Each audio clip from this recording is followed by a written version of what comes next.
Another one. I'm not stopping until moon from Brad Garlinghouse. He said he just tweeted out, joined Squawk CNBC this morning to discuss institutional stablecoin momentum and how trusted banks like BNY just announced as RLUSD's reserve banking partner today. If you guys haven't noticed, like in an hour or by the time you guys are watching this video, Brad Garlinghouse will testify before the banking committee. Now, what's funny to me is this news comes right before that event appears. Quite interesting when you say so. Right, an extra bullish confirmation if you ask me. He then says, are ready to go all in on crypto with regulatory clarity, right? Banks are going to be entering. That's what we talked about, right? And what's funny about that is who will they go to for advice? Probably Ripple, right? In America, and plus they're going to be offering services like never before, and that's how all this money floods in, literally like a tsunami. The United States is long overdue for crypto market structure legislation, which will protect consumers and establish jurisdictional swim lanes and allow financial innovation to thrive. Right. So then he posted a link to CNBC, right here, guys. And let's watch this interview because it gets quite interesting. I did watch a little bit of it, but let's begin. Announcing just moments ago that it's partnering with BNY for BNY to be its primary custodian for its stablecoin. Joining us first on CNBC, Ripple CEO Brad Garlinghouse. Wow, that's a nice shot, Brad. It suits you well. You're looking very even presidential almost. Even presidential almost, huh? Interesting. Brad Garlinghouse, look at that excitement on his face, huh?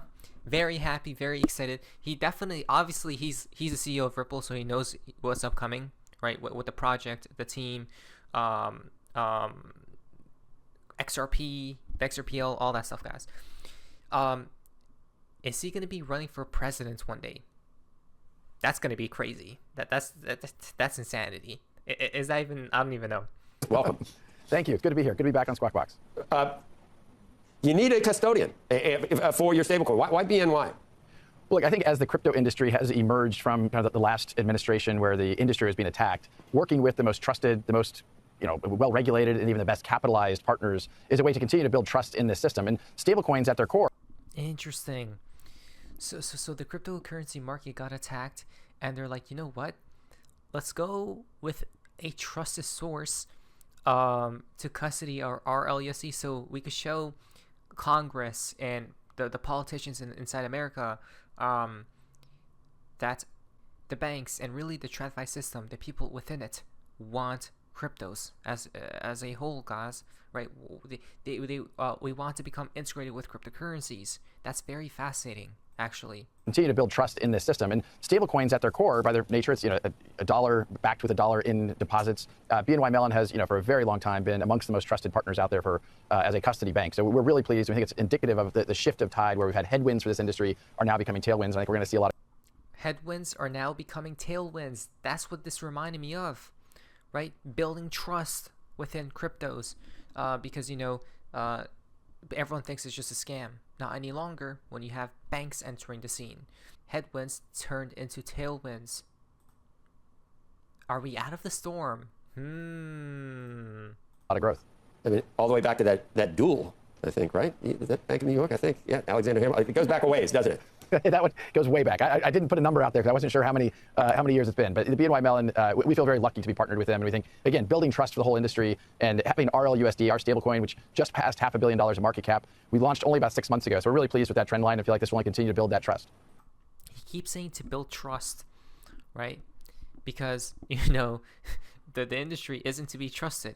But with this is why I state XRP, like whatever's a part of Ripple, is, in my opinion, a safe haven asset. No matter if it's a stablecoin, a crypto, right? No matter what product they may be. I feel like anything to do with the XRPL, Ripple, and XRP are going to be safe from any future disaster events, in my opinion. Not financial advice, though. Please like today's video as well. Thank you. It's small compared to some of your competitors, though, at this point. How does that factor into how you approach the whole stablecoin industry? So the stablecoin industry is about $250 billion today. Many people think it'll be between 1 and 2 trillion in a handful of years. Interesting. In a handful of years, the market cap is projected to be probably around a couple trillion, right? I'm thinking by next year that means if the market cap of stablecoins are that high, cryptos are going ballistic, by the way. The growth behind it has been profound. We joined the market kind of late, partly because we were using stablecoins in our payment flows for our institutional customers. Ripple at its core has been a payments company and solving a cross-border payments problem.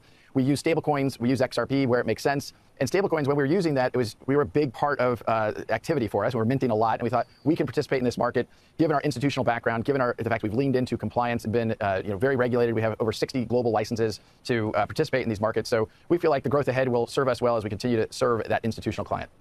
So he said that the stablecoin market right now is about $250 billion, okay? And our LUC just reached $500 million, right? So if you compare $500 million to like Tether's market cap, which is billions upon billions, right? I don't even know how much, but definitely up there. It's like the third ranking crypto on CoinMarketCap, though it is a stablecoin. So if you want to remove that or not, it's your choice. Now, so $500 million compared to like 100 billion, for example, right? That's a big gap, guys. But sooner or later, our LUSD will close that gap and will catch up to Circle, USDC, and USDT. This doesn't. You still want a banking license, right? Even though you have this deal with BNY. Well, yes, is the short answer. We have pursued and requested application to apply for an OCC license as well as a Fed master account. We think that the key here for crypto and the kind of decentralized finance, as many people call it, Ripple has been building bridges between traditional finance and decentralized finance. The world isn't going to be taken over by crypto. Instead, we think about how do we take the best of what crypto brings in facilitating faster, cheaper transactions and bring it to traditional finance. That's exactly what XRP will do, right? Wow, this is just crazy because everything that we have been talking about for years, Brad Garlinghouse is confirming it today, right? Where cryptos will be integrated in whatever system we are in today, in whatever system we are using today. Been at the heart of what Ripple has been focused on from the beginning. This is a step towards that, and certainly getting an OCC license. For those that have said that the crypto world wants to be unregulated, whatever, the opposite is true. I'm here in Washington in part, as you referenced, there's a Senate Banking Committee hearing today. We are advocating as an industry to be regulated. And those that, like Ripple, who have stepped forward and said we want to get an OCC license, in addition to the licenses we have with the New York Department of Financial Services, it only continues to augment that very robust, very compliance-first, trusted partner so that we can continue to use these technologies to benefit consumers and businesses alike. Indeed, right? It's all about regulations. It will come true in due time, guys. And then BNY underside comes about with Ripple selects BNY to custody Ripple USD reserves. So July 9th, 2025, today Ripple, the leading provider of digital asset infrastructure for financial institutions, announced it has selected the Bank of New York Mellon Corporation, a global financial services company, for the primary custody of Ripple USD reserves. And we already know all of that stuff, but coming down here, Ripple USD addresses a critical gap in the market as a stablecoin developed for enterprise-grade financial use cases designed to meet the rigorous standards of leading financial institutions.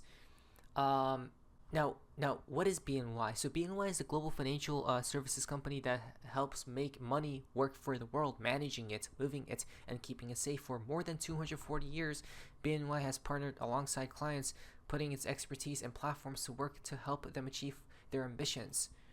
Right? So this is a legit institution, company, right? That has brought upon utility in the actual world, that is banking our LUSD for its reserves, right? So this is insanely massive. Now, welcome to the second wave of crypto adoption. A big shift is in motion. From banks and regulated financial institutions are here.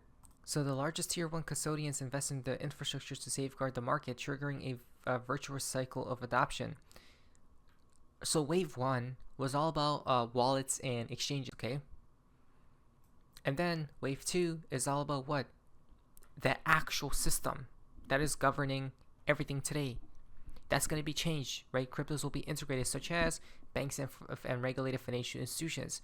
BNY Mellon stated right here, and they just got activated today with Ripple partner, right? You got Goldman Sachs. We just talked about Goldman Sachs in one of my previous video, right? JP Morgan, Visa, Citi will be attending Swell later this year. Come on, guys. It's literally happening right now. This year. Who holds the reserves for Tether stablecoin? The reserves for Tether are held by Tether itself, the issuer of the stablecoin. How does that make sense? That's so shady. You're literally going to invest in a stablecoin that you know is not audited. Plus, they're holding their own reserves, which they haven't audited. Okay, yeah. They are saying that our LUSD will rival Tether's USDT and Circle's USDC, right? Which means they're going to be coming for that market share, which will obviously help the XRP ledger in general, guys, right? All this money and liquidity will be flooding in. It's going to help everything throughout the whole ecosystem. From Wall Street to Web3, building tomorrow's digital asset markets. This happens in about an hour. So when you guys are watching this video, go ahead and click this link. It's the Banking Senate Gov, guys, site, and where Brad Garlinghouse will testify before them, right? Here you go. Mr. Brad Garlinghouse is right there, guys. Yeah. So I don't know if I'm gonna be watching this, but I will definitely take a look at it for sure. Even if it's at a later point. Now, you know what's funny on CoinMarketCap? If you look at CoinMarketCap volume here, on the highest volume, the actual legit exchanges, Binance, Upbit, Coinbase. Binance is number 1 for this pump that's happening right now. Upbit is second place and Coinbase is third. We need Coinbase to ramp it up, guys. We need Americans to buy as much as XRP as possible. We need all these bots to be unleashed to buy bots, and it's going to get ballistic, right? So what is XRP's price right now? Let's quickly check, because I know it's very volatile right now. 238 still. Okay, yeah. So things are looking amazing, guys. Let's see what happens next. Prepare. We're on one today for sure. We are not financial advice. But anyways, that's all for this. See ya.